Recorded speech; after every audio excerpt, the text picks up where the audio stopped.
Yang belum lebih wajib lagi. Pengen rumah $500.000 aja 10%-nya berarti 50.000. Ustaz nggak keukur, Ustaz saya sih pengen tapi saya pengen yang keukur. Oke, kalau pengen keukur berarti $500.000 dibagi berapa tadi pelajaran tadi? Kalau nggak bisa 10% dibagi berapa? Bagi 700, ketemunya $714. Ente khusus itu. Ya Allah, sedekah yang ini nih buat rumah, yang ini buat punya anak yang soleh, yang ini nih dan ini kagak cerewet. Bilang sama Allah, ya Allah, ayo coba.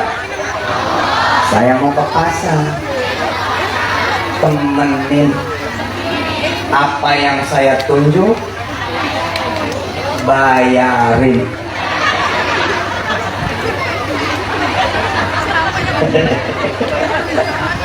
Pengedan. Ya Allah, ayo. Habis baca Quran nih, saya mau ke pasar.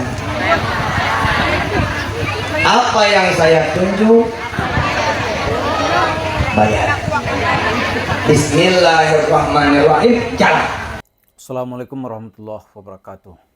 Para pemirsa, ketika isu Mansur kembali muncul, ya seperti terlihat dalam video-video lama yang dia unggah, itu kembali para pakar tuh menganalisis tentang siapa dia. Dulu ketika dia katanya jumpa Nabi apa tuh, para psikolog sudah mengarah ke dia gitu. Dulu tuh ada dua kesimpulan. Yang pertama, ya secara agak kasat mata disebut dia itu terganggu lah secara kejiwaan. Mungkin kalau bahasa yang populer dipakai orang tuh yaitu ODGJ gitu. Orang dengan gangguan jiwa, dia ada terganggu kejiwaannya. Yang kedua disebut juga dengan NPD gitu, yaitu narcissistic personality disorder. Ya narsis orangnya gitu. Narsis itu adalah orang-orang, kalau kita lihat dalam istilah psikologi itu, orang yang haus akan pujian gitu. Ya kan, ada kejiwaannya itu dia ingin terus diagung-agungkan. Yang kedua, dia itu tidak punya rasa empati kepada orang lain. Jadi kalau orang memanggilnya Syekh, udah senang sekali. Apalagi kalau berjumpa dia tuh cium tangan. Wah, itu dianggap ini baru teman ini gitu. Nanti saya akan lihat bukti-buktinya banyak ini. Dia Mansur tuh langsung tidak akrab dengan orang, kalau ketemu dia tuh tidak cium tangan gitu. Lalu saya tanya, kalau cium kakinya senang nggak dia? Oh, mungkin senang sekali gitu. Ini dia haus dengan pujian. Nah, ketika dia coba masuk supaya dia dipuji-puji orang, dia masuk partai. Ternyata nggak ada orang mengacuhkan dia. Bahkan warga Jakarta sepakat untuk membuang dia ke laut biar namanya nggak muncul lagi gitu. Tapi yang namanya Yusuf Mansur itu, dia mengalami lagi itu personality disorder. Ya, kejiwaan dengan yang dia ucapkan dengan yang dia lihat di lapangan itu berbeda gitu. Karena itu kalau pemirsa lihat pembicaraan soal agama atau soal dakwah cerita Yusuf Mansur itu ngawur semua isinya. Ngawur. Ya kalau mau mengeteh ucapan saya ini, tanyalah kepada yang ahli-ahli gitu. Pasti kesimpulannya ngawur itu. Nah, satu sisi dia ingin tampil sebagai orang hebat gitu. Tapi pada sisi lain dia nggak ada rasa empati. Misalnya nih terhadap jemaah masjid kota wisata Cibubur. Dia kan ngembat duit orang tuh 55 miliar. Lebih kurang lah ya. Terus orang miskin gara-gara dia gitu. Dia kasihan nggak? Enggak. Nggak peduli dia. Tapi pada saat yang sama dia juga sadis. Misalnya kan pernah saya buatin konten juga, ada remaja masjid ingin pula mendapat rezeki seperti Yusuf Mansur. Dia tirulah gayanya. Langsung tuh dia datangi, dia panggil polisi, tentu dia bayar ya. Langsung remaja masjid itu ditangkap. Gitu. Maka ketika uang hasil yang dapat itu dia diambil oleh Yusuf Mansur semua, baru gugatan dia cabut. Nah, itu sadisnya dia. Gitu. Jadi orang ini dia sanggup, ya kan, menjilat kekuasaan sampai ledes loh bahasanya nih.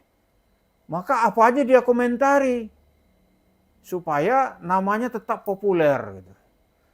Maka bumerang buat dia itu adalah ketika dia muncul orang langsung membahas dia habis-habisan.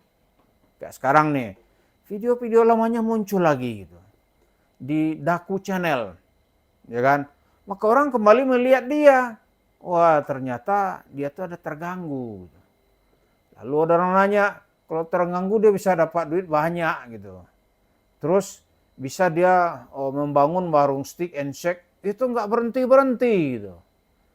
Nah, ini sebenarnya ya dalam istilah kejiwaan itu kan ada level-level, ada yang sampai berat, ya kan? Ada yang masih ada ukurannya dalam kajian psikologis itu ada gitu. Ada cerita nih, saya dapat cerita dulu dari Profesor Yusril Iza Mahendra ini yang sekarang jadi menteri. Katanya begini, di saat sebuah rejim itu sejahat-jahatnya katanya, masih ada sisi positifnya yang bisa juga dikenang orang. Maka dia mencontohkan seperti pasien di rumah sakit jiwa. Ini dokter melihat nih pasiennya udah sembuh belum nih ya gitu. Maka tes terakhirnya itu adalah disuruh duduk, dikasih ember gitu. Ember dikasih pancing dan embernya diisi air. Suruh duduk dia tuh, mancing gitu kan. Mancing. Setelah 1 jam dia mancing, dokter datang. Misalnya namanya nih John, udah dapat ikan belum? Si John ini langsung bereaksi dia.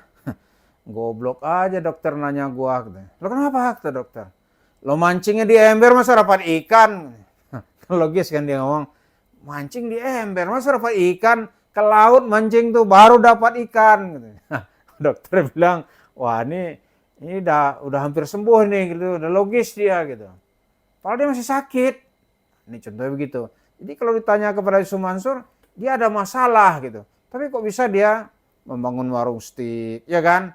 Ya di tengah dia yang narsis itu, ya kan? Narsis personality disorder itu, tapi ada sisi lain itu dia masih waras juga gitu.